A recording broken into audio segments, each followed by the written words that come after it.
Hey you! You're watching a clip from the DynamiteGizmo Podcast. This is not the full episode, but if you want to see the full episode, make sure to click the link in the description. And remember, like, comment, subscribe. Do it now! Here's the clip. Alright, so this is my fight prediction sheet. As you know, I make these sheets available for every single UFC event. Every one, whether it's a fight night or a numbered event, this shit's available. Yabba dabba doo. Oh yeah, links in the description. If you want it, you download it, print it off. They're completely free. You know the drill. But let's go through every single fight from the first fight all the way to the last fight and do it. Oof. It's very scary pressing the space bar. I don't want my shit to stop recording. I guess at this point it doesn't matter. But anyway, so basically this is what each fighter block looks like. You got the weight class, you got the fighter names, you got their fight record, Vegas betting odds, their last 5 fights, their flag, their rank. You just go through each and every fight and you pick. You check off the pick for the fighter you want to win, and then you check off the win box for the fighter that actually wins. At the end of the night, you go to this section here, mark your score at a 12. You can rate the card. There's little facts and figures on the side. Tells you where the card is, what time each one starts, yada, yada, yada. You know the drill by now. It's pretty self-explanatory. Anyway, for the first fight of the night, let me shut these extras off. For the first fight of the night, I'm going to go with Orolbai. I feel like that's pretty self-explanatory. His only loss was to Rebecca in the UFC, and that was one of my favorite fights I've ever seen. I actually have the poster from that fight from that card up on the wall over there.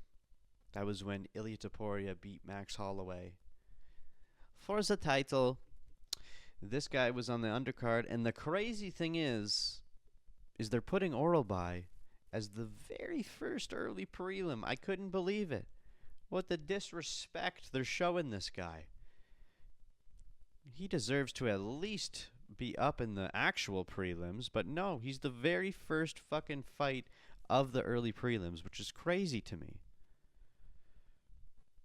Anyway, next up we got Neil Magny versus Braha Maj.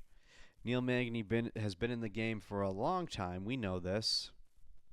He's on a 1-fight losing streak. He's old. He's not much of a Haitian sensation anymore. He's basically a gatekeeper at the welterweight division. He can still win. It's not like he completely loses all the time, but I'm going to have to go for the favorite on this one. Brahimaj, that goes to you. A couple guys I'm not too familiar with.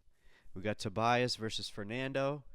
Now, as you can see, Fernando's got his debut badge. He is one of 2 debut fighters on this card. Okay? Now, Tobias has only had 1 fight in the UFC so far, and as you can see, it was a loss. So I'm not too familiar with either of these guys, but based off of Fernando's experience, I'm going to go with him. He is also the favorite on this card. This could be either way, though. It literally could be either way. Have no idea. Next up, we got Vincent Luque versus something Gore. Can't remember his first name. Now, who did I go for on this one? I believe I picked Gore when I did my Tapology picks. They're both on a 1-fight winning streak, had 2 losses prior to that. Luque's been in the game for a bit. He's fought some stellar fellers. Or maybe I did go for Luque. I might have actually went for Luque. Let me see. Who did I pick? Oh, it reset. Oh, for fuck's sakes. Oh, man. I think I went with Luque. La da dee, la da die. I don't know. Did I go for Luque? Is Luque the way to go?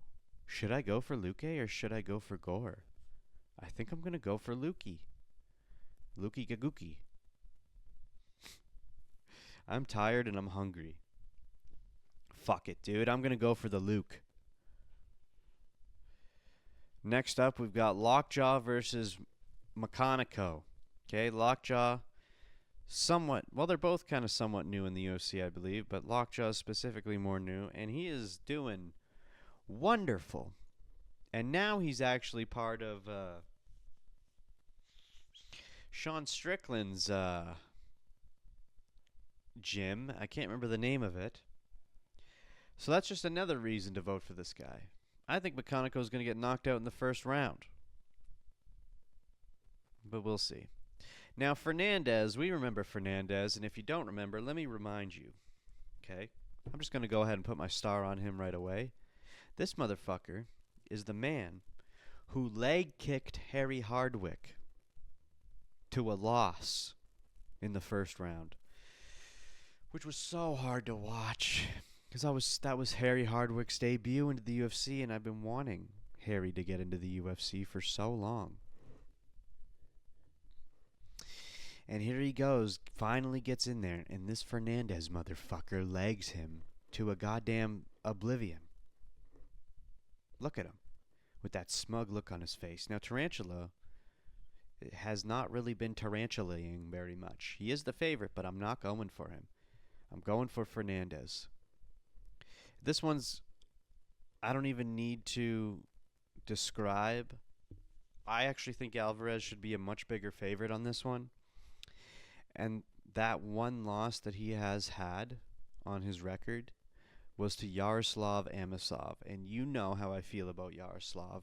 Guy's a fucking phenomenal, amazing, unbelievable fighter who dominated in Bellator, I believe it was. And now, very fresh into the UFC, but absolutely creaming everybody. And Yoel Alvarez was the last one that he did. So, and Yoel Alvarez he's got a 23-4 record. The guy's no chum. So because of that reason, I'm going to go for him because he's a great fighter. And I think he's better than Bang Bang. Okay, next up, we've got Barboza versus Ribovics. We all know Barboza was good back in the day. Is he still good now? I don't think so. Also, Ribovics is a very big favorite. There's no reason not to pick him. Now, Abdul-Malik, automatically going for him.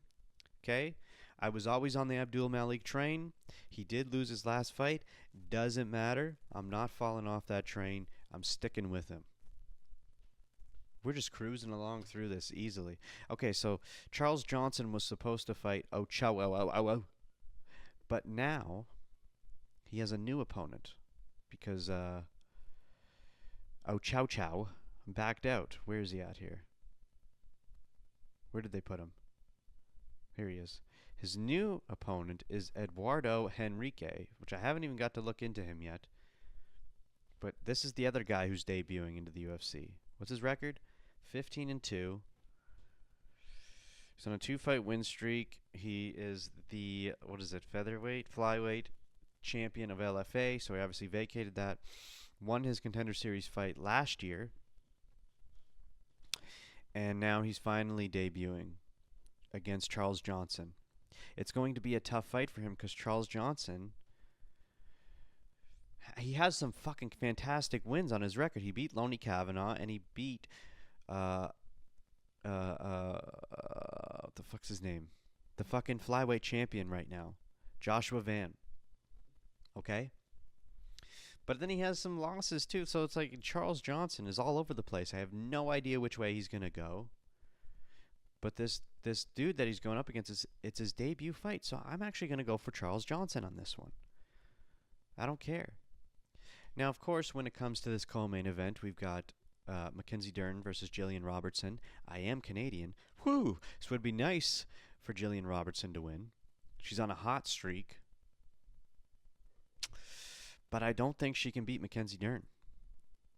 If she did, I'll be very happy, but I don't think she's going to do it. And then, of course, we already talked about this. I'm going for Islam Makhachev. Okay? This was one of the quickest fight predictions I blasted through ever. I'm just really hungry, and I'm still pissed that I paused my recording right at the beginning here, and now I have to put it all into Adobe Premiere and export it.